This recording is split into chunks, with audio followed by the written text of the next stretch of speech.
Welcome back to From Start to Scale with Alex Newman, where founders, CEOs, sales leaders, investors, and the best of the best share their strategies and tactics, how they scaled their business and broke through the next level. Hear what worked and what didn't so you can avoid critical mistakes and scale your business. Now let's get into it. Today's guest is Jeff Ellman, co-founder of UrbanBound and Hireology. The companies that Jeff co-founded have assisted over 1,500 professionals find employment, 15,000 residents find housing, 8,000 businesses develop a structured hiring process, and 50,000 people relocate across the globe. Needless to say, he knows a thing or two about building businesses. We have a ton to learn. This is going to be a fun conversation. Jeff, welcome to the show. Thanks, Alex. Happy to be here. This is good because so you have two businesses that you started at the same year, which is if you talk to most people, a big no-no. Talk to me a little bit. Talk to me a little bit about how do you actually juggle both businesses? Maybe a little bit about like how'd you get started? Why two businesses the same year, and we can kind of launch from there. Yeah, what's amazing is I've met a lot of entrepreneurs who they start a company and they go to solve one core problem, and they realize there's so many other problems kind of adjacent to what they're solving for, and they start more and more companies. It spirals out of control. I'm probably one of those people. They've started 5 companies. But they're actually all tied together. I would say they're tied together to helping people through life's transitions. My first company in 1999 was helping early career hires find jobs. And that led to, okay, they need to find a job, but they also need to find a place to live. Why not start a real estate company as well? So we had a real estate brokerage called Home Scout that helped early career hires who were moving, rent a place, buy a place. And then the next question was, what do these people need? Well, they want to meet new people. When they live in a new community, it's like, okay, I got a job, I got my home, now I want to go out. So I started an event planning company. From being those businesses, that was a great learning opportunity early in my career, but it led to the 2 companies you mentioned that did start right around the same time, which is Hireology and UrbanBound. So I'm happy to dive into any one of those. Yeah. It's been quite the adventure, but those are the 2 active businesses right now.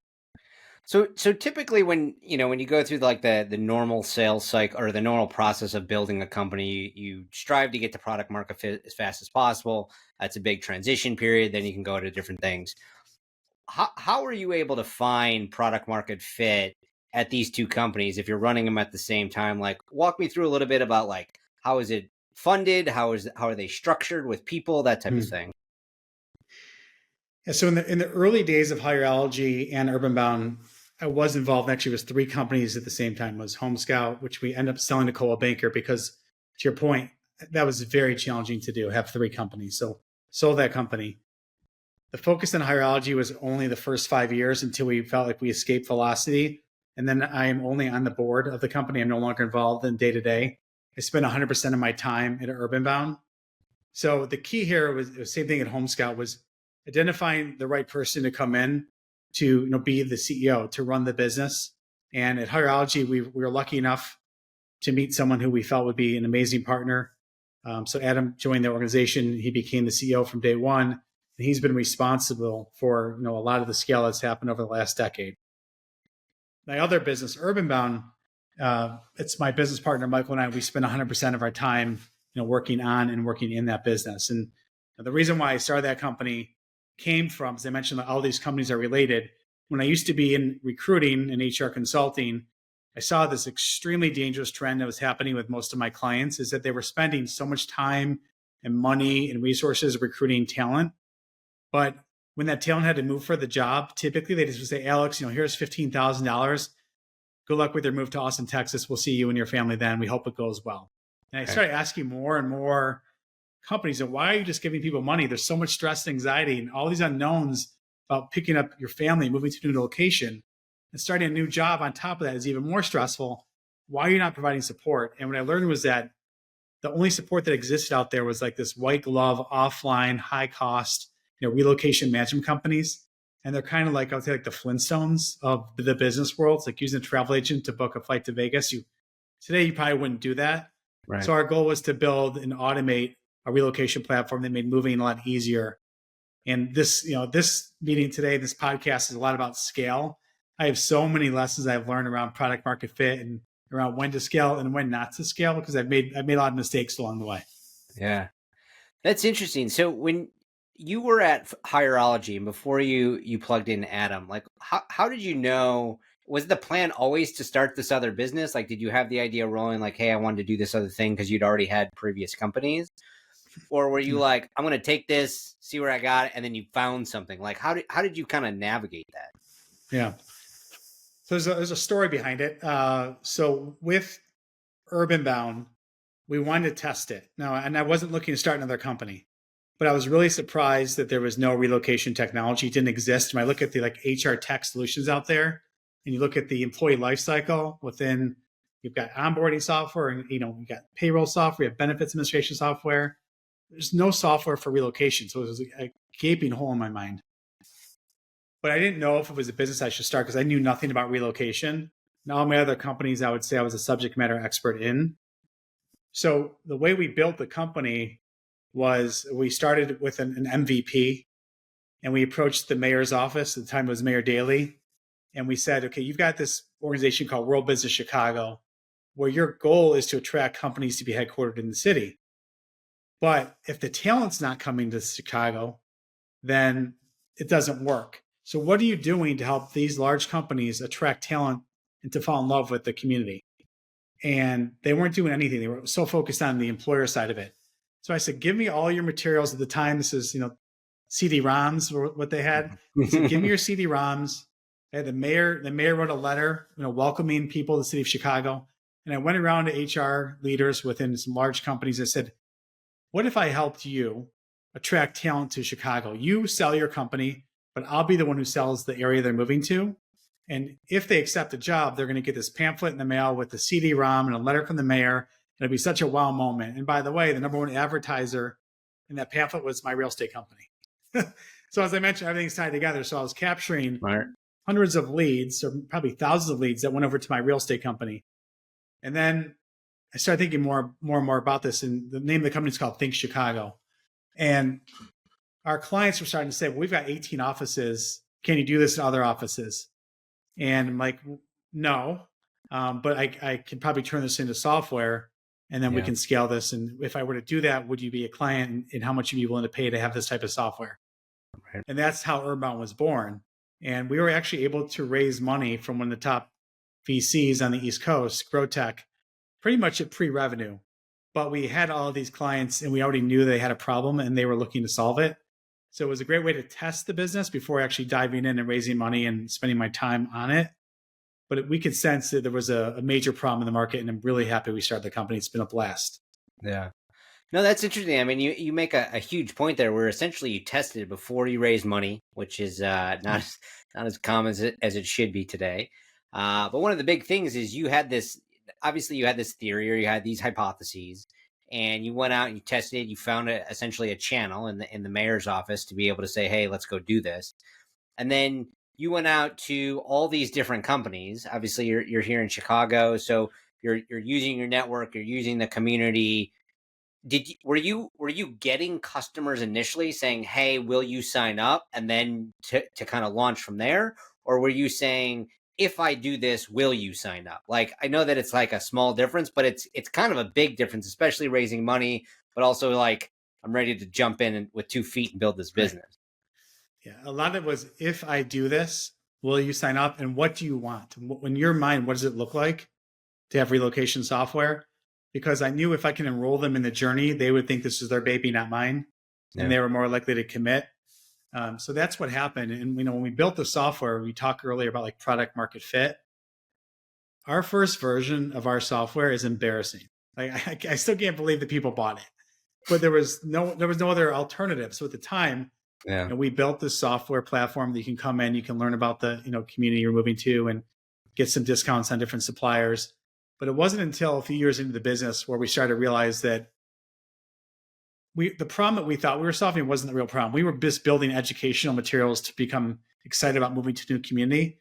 But the real problem that our clients want us to solve for was to actually administer the benefits on their behalf. So instead of giving someone $20,000 in their first paycheck, make the employee front all their relocation expenses, instead, let us manage all the money. So we now built a platform that the employee can log in. They can see they have up to $20,000 to spend, and they can pick and choose all the pre-approved suppliers, their household goods, partner, their auto shipper, their short-term housing, connect to a realtor. And we're making all the payments so they don't need to front money anymore. And we're taking all the risk out of moving because we're introducing them to only the best vetted suppliers with service level agreements in place. So, but it took so many years of asking questions and learning what the product, what the market wanted to build the right product. And then now our product is, I have 500 reviews on Google with a 4.8 or 4.9 star rating because it's a great product that was based on us just asking lots of questions.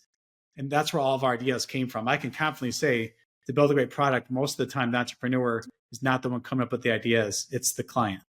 Yeah. It's listening. So when you think about kind of that early couple of years, what were you doing, and kind of what did sales really look like? I mean, are you out on the streets, door knocking, just trying to do what you can to try to get sales? Like, and then how did you know that you're like, we got something? Right. So it's really interesting because sales has changed so much in the last decade. At that time, we built an army. We had the BDMs, the business development managers, of the BDRs, SDRs, whatever you want to call it. Yep. We followed the same playbook that a lot of tech companies follow, which is the predictable revenue, which I'm sure you've read that book. I see you nodding your head. Yeah. And it was a numbers game. Sales, I always used to say, it's a contact sport. The more people you touch, the more likely you're going to have success. And we did. But that's not the case anymore. I find that it's really challenging. The old way of selling doesn't work. Nowadays, to scale a company, I believe you need to have tremendous social proof. The video testimonials, the case studies, the references. And for an early stage company, it's hard to have social proof if you don't have the customers yet, right? So how do you do that? So in the early days of UrbanBound and a lot of my companies, I was not afraid to give it away at no cost, kind of quid pro quo. I'll give this to you for 6 months at no cost in exchange for a video testimonial and a case study upon you having success with our software. And by doing that, we did land a lot of the lighthouse accounts that a lot of people admire and opened up so many doors. So it really wasn't like a loss leader. It was just like a marketing expense. Let's just give it away. And we've seen that work many, many times over and over again. Yeah. I mean, I think granted that you can, right? I mean, you raised some outside capital, you were able to afford that type of a play, which not obviously everybody gets to, but if you can, it makes sense because you're essentially paying for information. You're paying for action. You're paying to see if they actually do what they say that is so important or so painful to them. When you think about sales back then, like, how did you know you started to get some social proof? Was there a number of customers or a dollar amount? Like, how did you know you're like, we got something here? Like, we need to take this thing and just go across the country. So both at Hireology and UrbanBound, I would say our net revenue retention, being above 100% is always a key metric when I know that, okay, they're signing up and they're staying and they're growing. Yeah. That'd be number one. And then number two, when we started getting more and more referrals in certain verticals, that was like, okay, we're onto something. Like, for example, at Hireology, our first few years, we didn't know who our ideal customer was. It was a guess. What we ended up learning was it was actually automotive dealerships, which I would have never, ever thought would be our ideal customer. So now 1 in 5, I think it's now maybe even 1 in 4 automotive dealerships in North America is a Hireology customer. And the reason why is because Hireology is a hiring platform and it creates a consistent hiring process for HR leaders and companies to follow. What we found is that if you own an automotive dealership, you typically don't own one rooftop, you own dozens, and you have a decentralized hiring process with each individual location. So they adopted Hireology quickly, and it was one of those industries where everyone knew each other, and everyone's like, I'm using Hireology, okay, I'm using them, and you're not, you need to use them. Yeah. And word spread so fast. And it was a great lesson from the managing director at Bain Capital, Mike Krupko, said to us in one of our board meetings, it's like, guys, the data is showing us that auto is where it's at for you guys. And always remember this, there's riches and niches. So keep going after this until you penetrated the majority of the auto market. And we did. And that was great advice. And I've taken that same advice to UrbanBound, where there's certain niches that we've worked within that have been really fruitful. Yeah.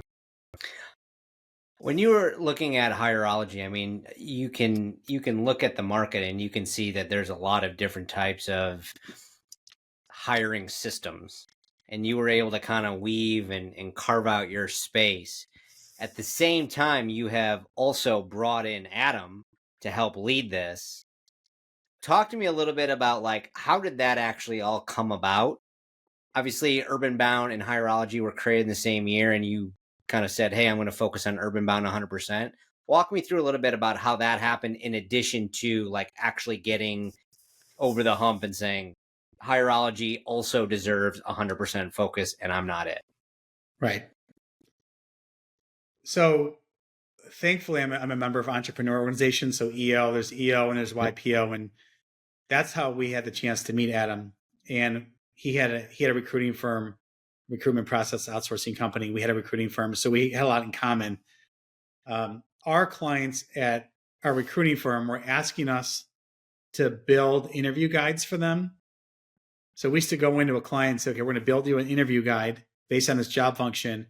And you're going to ask these questions and you're going to look for these answers and you're going to score everything.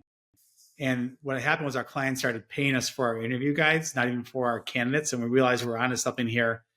And that's when we went over and talked to Adam. We said, hey, we think we can turn this into software.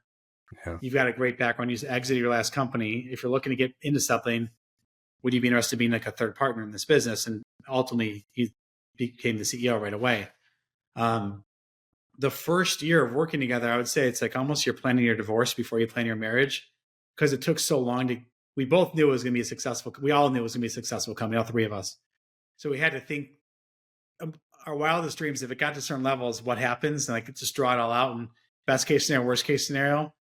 So it took almost 10 months to agree to actually sign the operating agreement between the three of us. So we talked through every possible thing, doomsday scenarios, and then scenarios where the company's worth, hundreds of millions of dollars. And how does it impact us and our future and our goals? Are we aligned on our values, our mission? And we were very aligned across every stage, because the last thing I want to do is work with someone who doesn't dream big and, they're happy with the company at a certain stage. And that's not what we were looking for. We were looking for a company that could reach the scale of being worth, $300, $400 million. And we felt like he was the right person to help make that happen.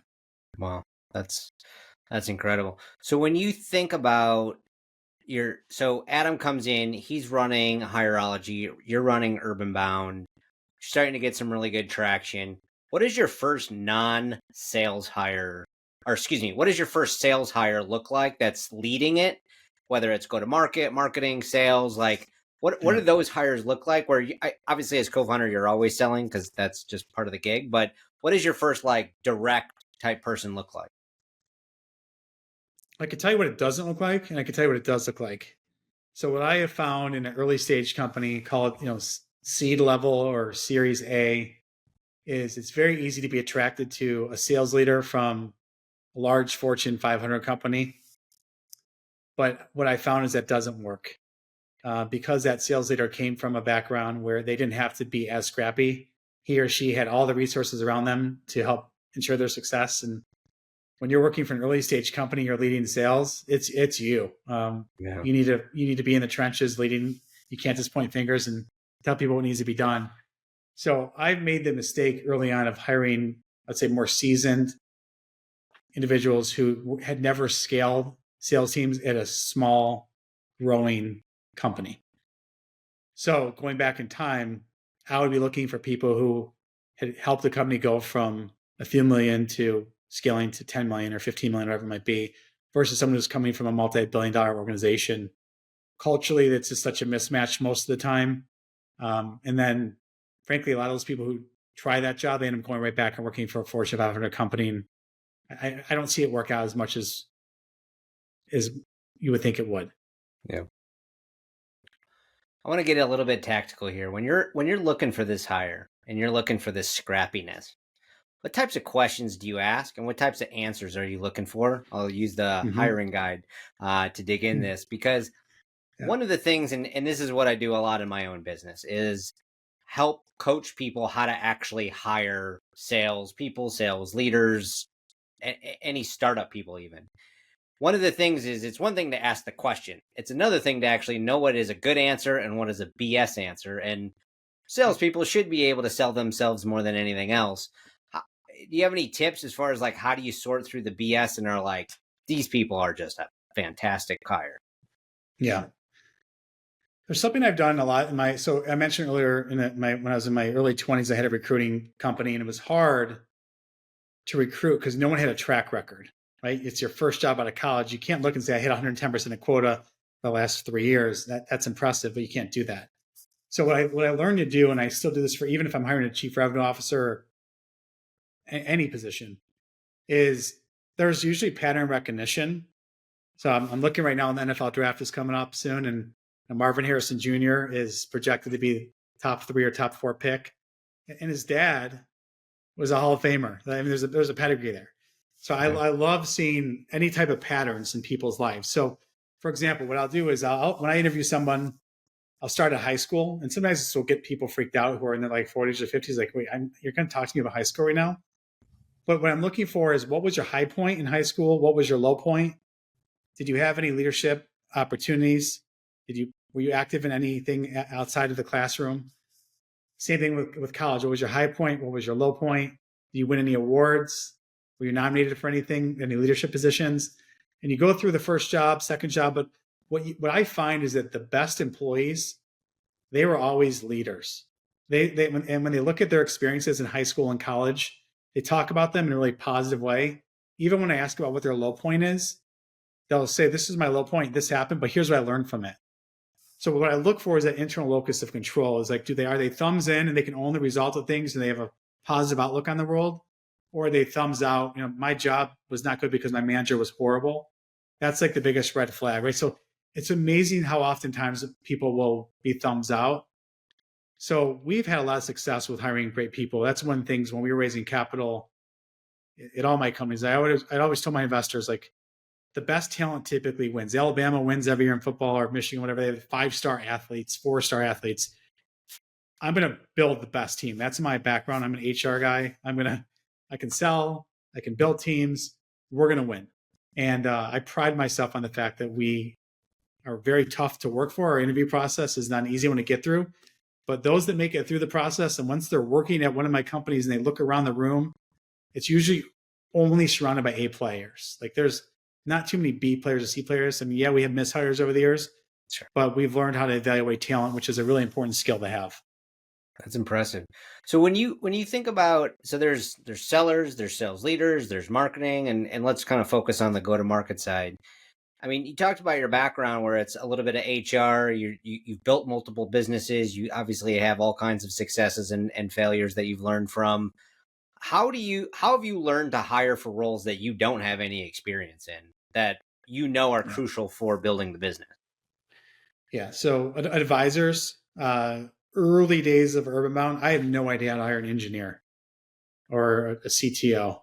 Like, I would interview an engineer, and if I liked his or her personality, it's great, but could they code? I have no idea.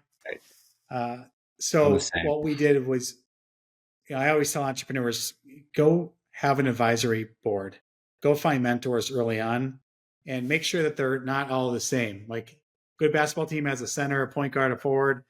You don't want to have the same type of advisors. So go get advisors. And then if you have one who knows engineering hiring or is very technical, you need to bring your advisor into the hiring process. So we used a gentleman by the name of Kevin Taylor, who was a great advisor in the early days because he sold his tech company to Groupon and had some time. So he advised us and he helped us hire our first few technical hires. I could not have done that otherwise. So I would say I outsourced some of that, but I'm still interviewing for the cultural things, and I'll make sure they align with our core values.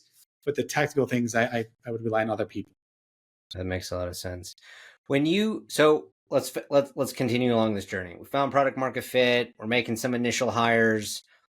Let's talk about UrbanBound. What does, once you figure out that UrbanBound is like, this is it, like, we're going all in, there's something definitely here, you're starting to make some hires, what does that initial team look like? And then how does the strategy shift when that new team, or I guess current team's in place? Yeah. When you talk about team, are you talking about specific within the sales org or customer success, or what Anything team? kind of go to market. It could be customer success. It could be sales, marketing, anything from like the revenue side of the house. Yeah. So like at UrbanBound, one of my board members said this to Michael and I, this is a few years ago. He said, "You guys are heat-seeking missiles." When COVID happened, I own a relocation technology company. No one was moving. And all my clients were calling me and saying, "We love you guys, but we have to cancel our contract because we're going remote." So it was a very scary and dark time for me as an entrepreneur with this business and all these investors behind us. And we actually grew that year, which the managing director of GrowTech, he said, "Of all our portfolio companies, we circled you guys as the one who were going to be the losers right away during COVID. And you guys found a way to grow. How did you grow?" And it goes back to the ideal customer profile. We had a shift as a business. Our clients were Indeed and Zillow and IBM and Peloton and all these organizations that were remote. And we started looking at healthcare and realizing that there's a tremendous labor shortage in healthcare. There's all struggling to find physicians and nurses and advanced practitioners. And to perform the job of a physician, you have to physically go into Cleveland Clinic to perform. Yeah. So we started building our software with the end customer in mind, in this case, large healthcare systems. And then we won. Strategy was to win the lighthouse accounts, to win the ones that everybody looks up to. Everybody wants to be Duke Health, Cleveland Clinic, Mayo Clinic, St. Jude. All of those are UrbanBound customers, and all of them have made video testimonials and been part of case studies, and they have helped us spread the word. Gotcha. So the moment I knew we had something was the moment I knew they were on board and they were happy and they were becoming raving fans because they were willing to actually put their reputation out there and do these testimonials. And that's a really exciting time as an entrepreneur. What did the team look like? I mean, did you shrink as many companies did? Did you shrink during the early days of COVID, or keep the same team, change out people just because of the shift in the overall model? So during COVID, we did not shrink. That was a promise that Michael and I made to our company in the very first month of COVID, that our number one goal is to make sure you guys are all safe. Number one, with your families and your friends. Number two is that you have a job. So whatever we need to do, we're going to make sure you're all here. And I'm really proud that we made it through that period, because to lose a lot of our revenue and still keep our employees, we had to do a lot of really creative things, but it all worked out in the end. The team is, we're missing some people around. We've got 4 account executives, and we have a sales leader, customer success leader, and then 4-person customer success team as well. But there's a missing piece right now, and of course you have a marketing team, but we don't have a channel partnership person. I believe channels are really important, especially in today's selling environment. So I'm in that seat right now and forming some partnerships, which is opening up some low-hanging fruit opportunities. But that's something that we'll have to hire for if we want to keep scaling it more aggressively. Yep. When you started getting into these medical healthcare type companies, you hadn't been in healthcare before. How'd you break through? How'd you figure out how to open the door? I mean, these are behemoth like sales cycles, 1 million decision makers, and to kind of, I don't want to say pivot on a dime, but to essentially change your ideal customer profile and go through that motion. How did you do that? So I started subscribing to every possible industry newsletter, started going to as many conferences as I can. I had to understand the right words to use in a meeting. That I wouldn't say your employees, I would say your physicians, like little things that to show that we know the space. And then once we started having customers, I would tell them, like, we're newer to healthcare. Our product is built for healthcare based on the feedback we're hearing. But I want to learn from you as much as I can, because I need to understand all of your pain points to keep building world-class software for you. Yeah. So what I started doing was like founders calls, and it was like a listening tour. And my clients knew at least once or twice a year I would have a founders call with them. And I would ask them, knowing what you know about UrbanBound and you know about me, what would you be doing? Where would you spend your time? What conferences should I go to? Who should I be talking to?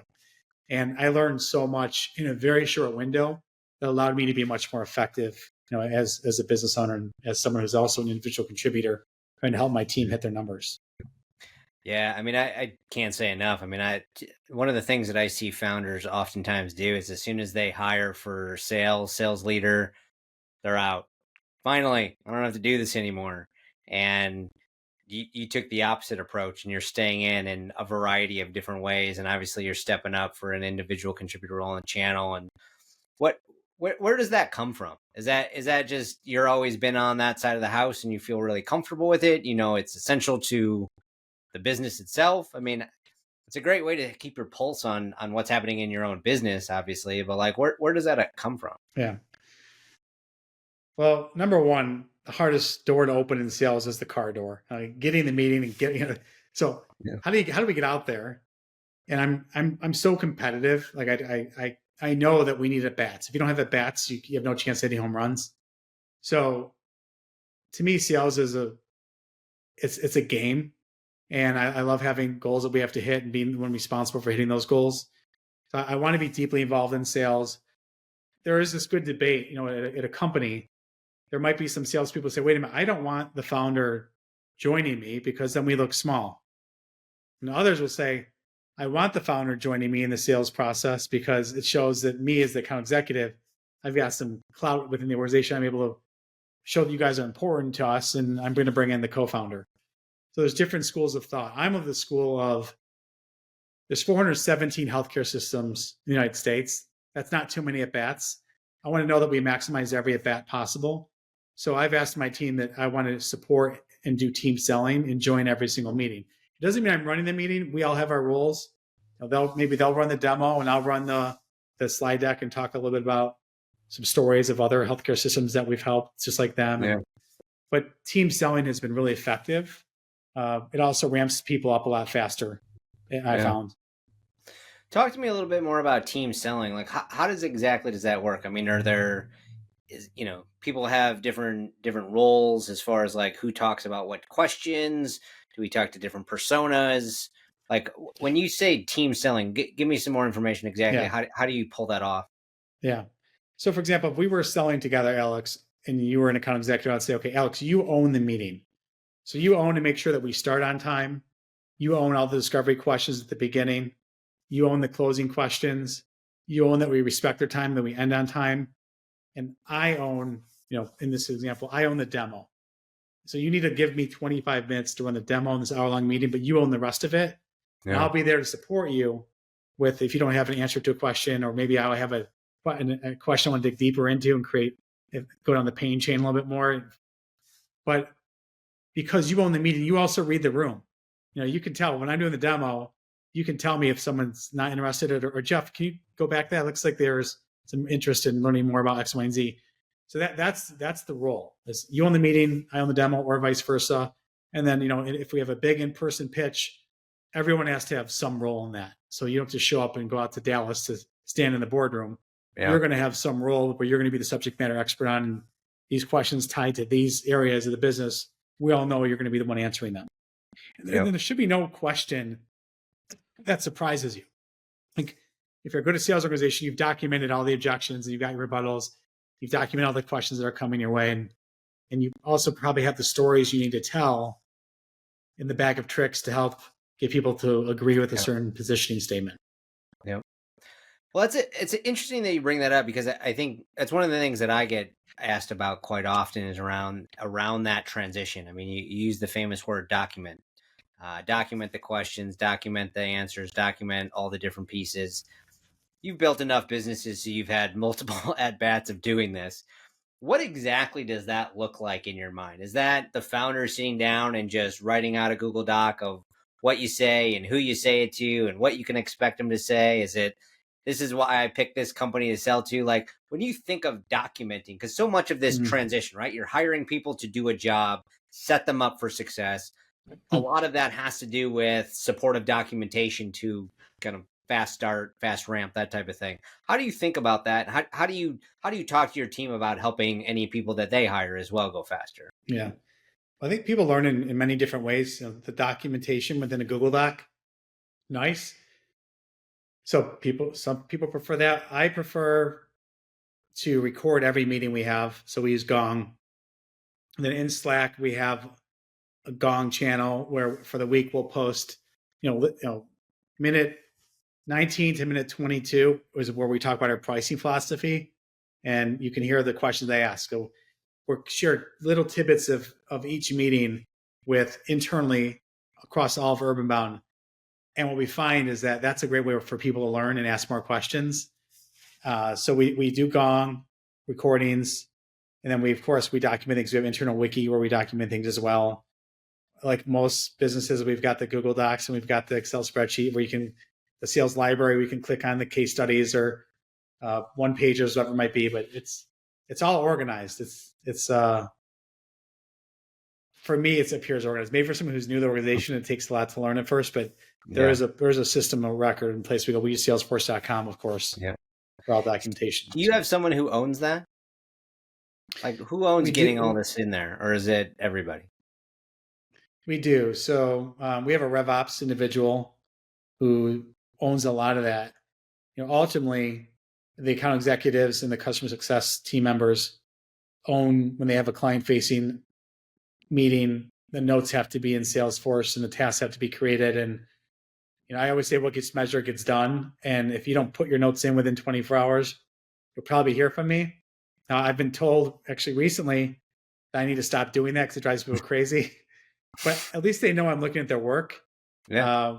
But that's how I learn. I'm just going in there because I want to read about the meeting, and I'm looking for my knowledge share where I can read and I can share with others. Oh, so-and-so's had a meeting last week with this organization. Here's what their objections were. Let's talk about this, and try to quarterback a lot of things by just getting access to information and reading notes and watching Gong videos. I learned so much that way. Talk to me a little bit about one of the things that's really interesting about scaling a company. I'm a big believer in you're scaling revenue. You're not scaling a team. You just grow a team to be able to hopefully support the scaling of revenue. How do you balance like micromanagement versus like independent decision making?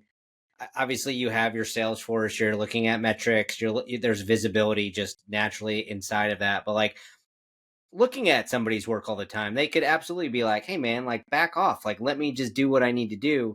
But then there's also the like vice versa, that I don't receive enough coaching, I don't get skill development, like nobody cares. Like I feel like there's a fine line. How have you been able to kind of manage that within your own company? If I have to micromanage somebody, then they shouldn't be on the team. That's number one. And I don't find myself ever having to do that, unless someone is approaching maybe being on a performance improvement plan, and now I need to go back and see what the things that they're doing that's causing them to not be successful that can maybe help them so they can get off that plan.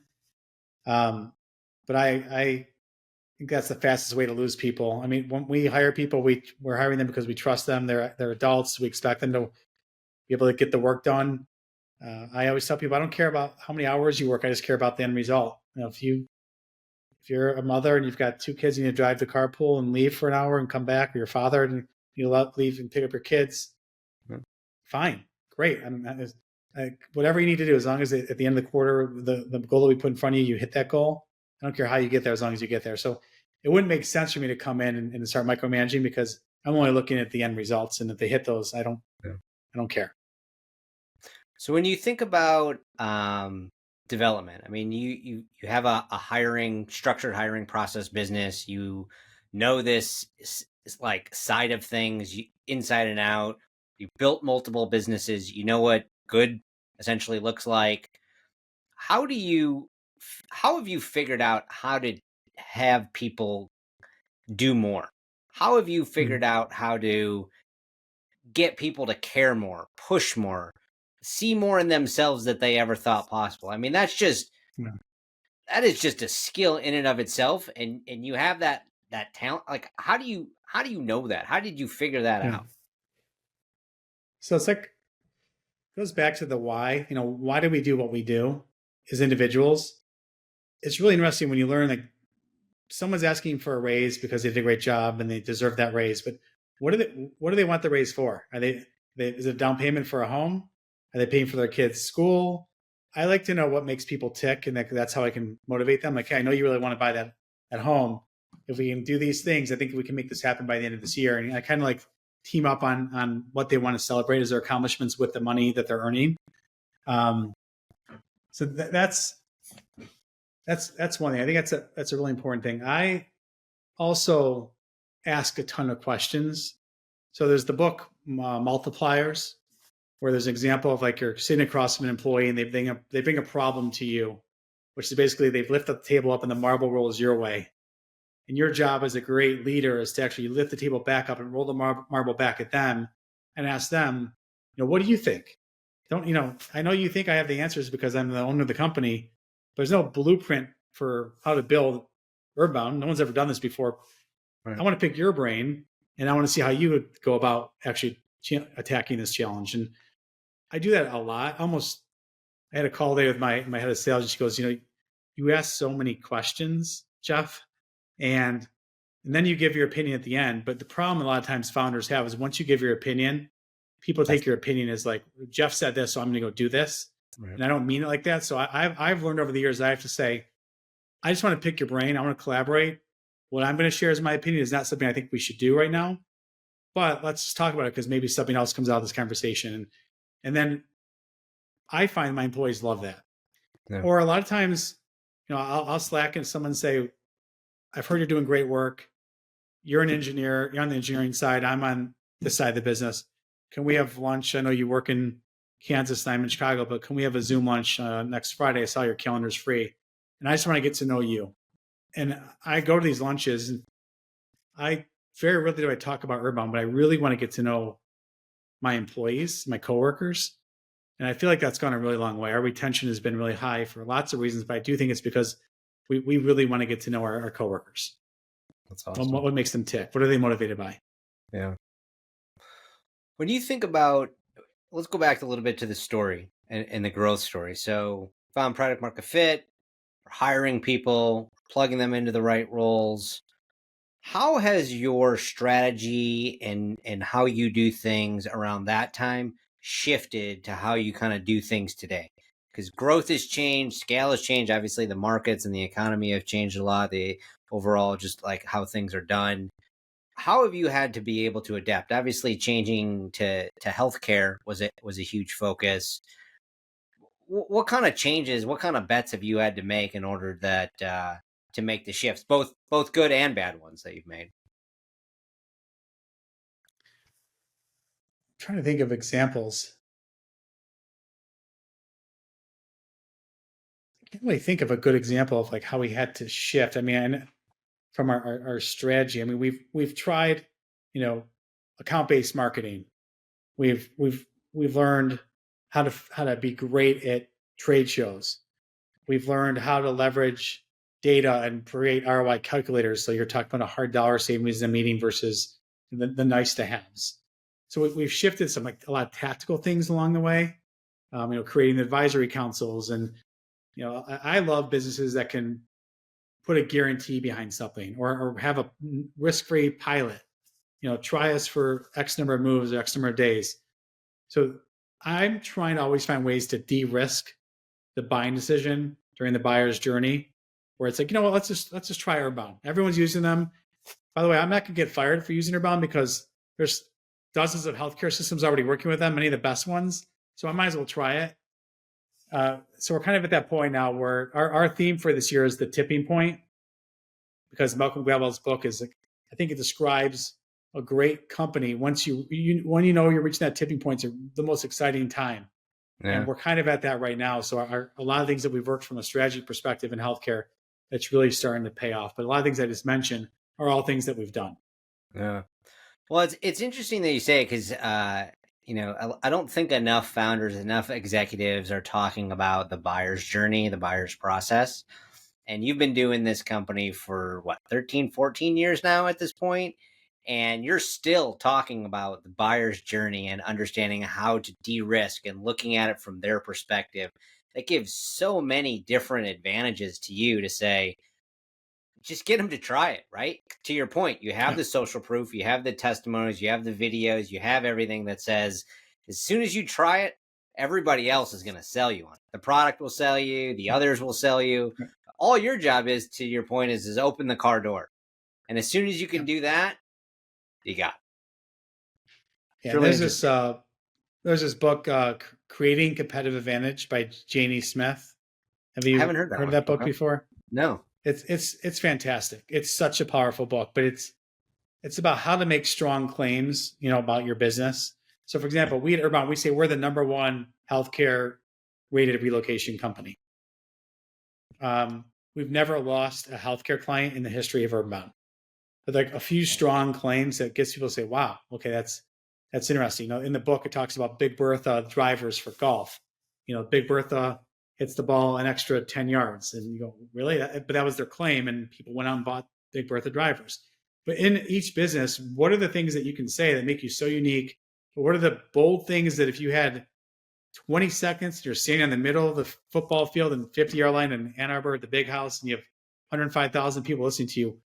You got 10 seconds. What would you say about your business? Right? Something that's memorable.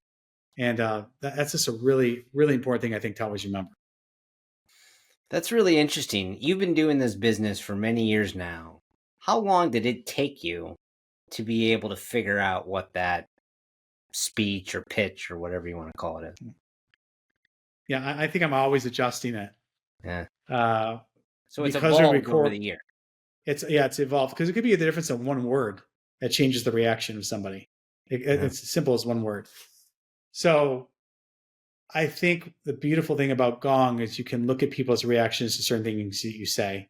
When they're leaning in, when they're checking out. So I do look at that often, and you can search in Gong by keywords that were said. You can just go to that one part of a meeting and say, how is our positioning statement on X, Y, and Z? How is our pricing philosophy? How do they react to that? Like little pieces, then you just keep evolving over time. We're in a new year right now. It's early 2024, and first thing we talked about was let's redo our sales deck. Let's create all new slides. Let's refresh this thing, because even though it's been working, it doesn't mean maybe there's things we can do to enhance it and make it better in 2024. Yeah, that's really interesting. When you look at some of the bets you've made that haven't worked out, let's talk a little bit about some of the learnings from some of the mistakes that you've made and what you would do differently.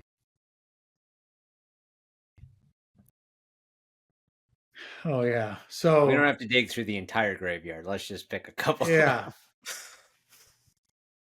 So our business model for UrbanBound in the early days was just a flawed business model. I mentioned earlier that we learned that just giving people content to learn about the city and everything to help sell the area, that we thought we could be a very large, scalable company by doing so. And we won all these accounts. This is 10 years ago. This is when Salesforce was not what Salesforce is today, and Yelp and Groupon and so many large companies, Capital One and LinkedIn. I mean, they're all UrbanBound customers in our V1 of our product. And we just missed the mark. We did not have product market fit. We raised our Series A, and the first thing the VCs will tell any entrepreneur is go deploy the capital as fast as you can. So we went out, we hired a sales army and created a sales machine. We had so many meetings and we won so many customers, but we had the wrong product. So my biggest mistake is that we scaled that sales machine too fast. So we burned capital early on. Going back in time, I would have said to my board, okay, we had some churn of some customers. We don't know if we've got product market fit yet. Can we reserve the capital until we actually investigate this more? But the answer would have been no. This is like, they don't give you money to sit on it. And that was one of the things I learned about raising money is I didn't realize how fast you have to deploy capital. Yeah. So I have not raised the big mega rounds intentionally because I don't want to go raise $50 million and have to deploy $50 million. I want to go raise $5 million and $10 million, like smaller rounds and deploy it and reach scale and keep building the product. Yeah. So that was a good lesson for me. So now our product is something I'm so proud of. I go to bed at night knowing if people use UrbanBound, they're going to have a great experience. I used to go to bed at night calling and bitching to my business partner. I just went on the road. I was in San Francisco. We won these 5 customers and we blew it. And I'm mad, because he was on the product side. We used to have these, and it was a healthy conversation. It was a good debate. And now it's the complete opposite. It's like, hey, we've got this great product. Okay, Jeff, go out there and get the team to sell this thing and get more people educated about it. Yeah.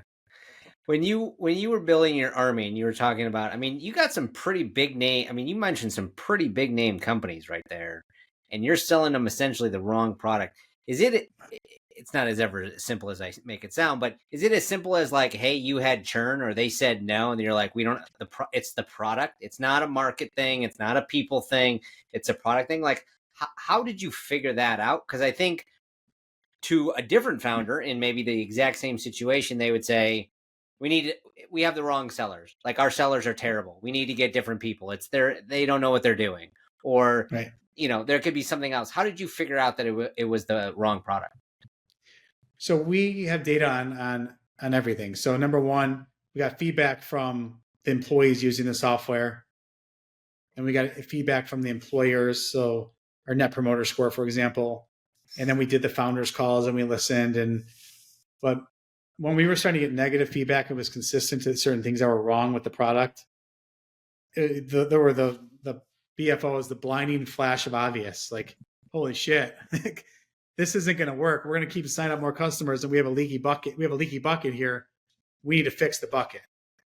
So by looking at the data took the emotions out of it. Yeah. And when your net revenue retention is dipping well below 100%, there's a problem. Yep, that makes a lot of sense. When you think about as far as you're digging into all of this information, you talk a lot about data. You talk a lot about looking at those types of things. What does it look like in those initial hires? Is RevOps, is that the hire? Is it a VP of finance? I mean, is it you? Is it your partner? Like, how do you have all of this data to make decisions on? Because it sounds like you've prioritized it quite a bit. Right. Yeah, I mean, everything that we do at all of our companies are data driven. I mean, and it sets, if you measure things, it sets expectations for people coming in the door. I'll just give you an example. If you were an SDR at UrbanBound, there was a dashboard that was hung up in the office on the wall where everyone could see how many touches they had for the week, how many qualified opportunities did they create, how many meetings were run, how many deals were closed. And there was a lot of gamification. There was always prizes. We made it so fun. And it was fun. It was like a high energy sales environment. But when you came in to interview, we would show you that here's our expectations. Like, you're going to be either green or super green. If you're yellow for multiple weeks, we're going to have put you on a PIP. A lot of the things were effort related at that point. Sales was, but that wouldn't work anymore. But that's how we used to do it. And across every position, there should be a scorecard that lets someone know at the end of the day, are they successful or are they not successful? So we have scorecards and we have OKRs and all the things you probably expect a company that has scaled to have in place. Yep. OKRs being objectives and key results. Yep. If you think about the way that you run businesses, and I'm assuming at some point you'll start another business. When you think about it, are there key hires outside of just easy, straightforward sellers? But are there other key hires that are like, I will never do a business without these types of hires? Well, number one, there has to be a co-founder. Like, if I were to invest in a company, I would not invest in a company unless there was a co-founder. I just think that aside from the work that has to be done, the emotional toll of not having someone to talk to and run ideas and bounce ideas off of, my co-founder has been like, we've worked at it for 25 years and had 5 companies together. He completes me and I complete him. We complement one another.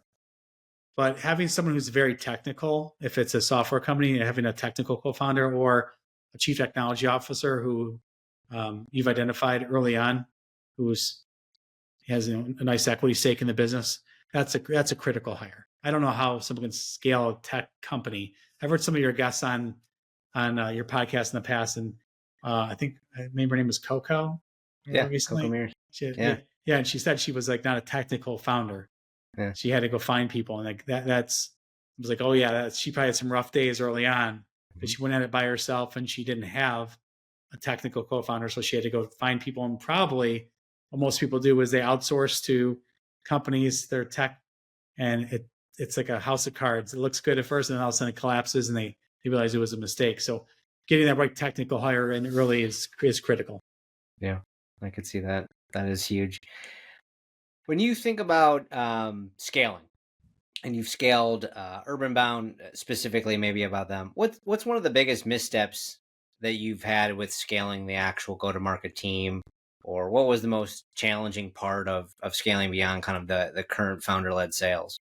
Yeah. I'll use Hireology as an example because we had a lot of rapid growth. We went from having 20 or 30 employees to having over 200 employees in a very short period of time. And it's maintaining the culture is the hardest part, especially in a remote world. I always think like a great culture is something that's caught, it's not taught. But how do you catch a culture when you're all on Zoom? You're not really in person. So, at both my companies, we get together 4 times a year. We've got quarterly on-sites where everyone gets together and we talk about our goals for the quarter, and we talk about reasons why we hit or didn't hit goals and create the objectives and key results. That's just a really, really important thing to do. Yeah. No, I think especially getting together, I think is one of the most underrated things that Yes. I think companies do, especially today where everybody's like, I want to be virtual or I want to be remote. But I mean, I enjoy it too. I enjoy not having to commute, but there's just nothing that replaces in person. It doesn't have to be every day, but when it solves a lot of problems when It really all does. together. It really does. Yeah. Jeff, this is awesome. I feel like I could ask a million more questions and we could talk about this for the next couple of hours. I want to wrap things up. When you think about giving advice to founders, go-to-market leaders, do you have a favorite book or a favorite resource that you typically recommend? You've mentioned a couple here today, but is there any one that like absolutely sticks out? Yeah. So I'm probably gonna go with the book by Gino Wickman. It's called Traction. It's it's entrepreneurial operating system. So it's Traction EOS, entrepreneurial operating system. Yeah. But it's really, really actionable, and it lays out the blueprint for what I followed to build multiple companies. In my early days, I used to write these very long business plans, and I spent a month writing them, and then they would go in my drawer, and I never saw them again. And it's such a waste. So this book, and now I have like 1 or 2 page plans for my entire company. When we were raising money, no one ever asked to see a business plan. Now, I didn't have one VC, and I did this whole Sand Hill Road tour and all around the country. No one asked to see business plans. So this book was all around like the little things you need to do to build and scale companies. So I love that book. That's awesome. I'll have to check that out. I haven't heard of that one yet. How does the audience get more of you? I know you got a podcast. Tell us about the podcast and how does the audience get more of you as well? Sure. Yeah. So we do have a podcast. It's called UB on the Move, and it's really tied to HR leaders and the relocation of their employees and attracting and onboarding and retaining talent. So that's something people can always tune into. You can always find me on LinkedIn, and also, of course, do you even go by Twitter anymore? Is it just X? Was it just X? I still say Twitter, but yeah, I'm going to be a Twitter guy forever. Yeah, it's still Twitter. Like Sears Tower in Chicago. It's not Willis Tower. Exactly. Yeah, so I'm on Twitter, but I think LinkedIn is always the best way. Okay, and we'll link that all in the show notes. Last remaining wisdom, any pieces of any nuggets that you can part ways with at the end? No, I think the last thing I would say is there's a lot of people who want to be entrepreneurs, who want to start companies. And the reason why they don't is they say that it's just too risky for me. And I always say the biggest risk is actually not doing it, because life is so short. When we look back at our lives, we should never have these regrets. And there's so many people out there who probably have what it takes to build and scale successful companies. But that risk, that story they have in their head, they can't get rid of it.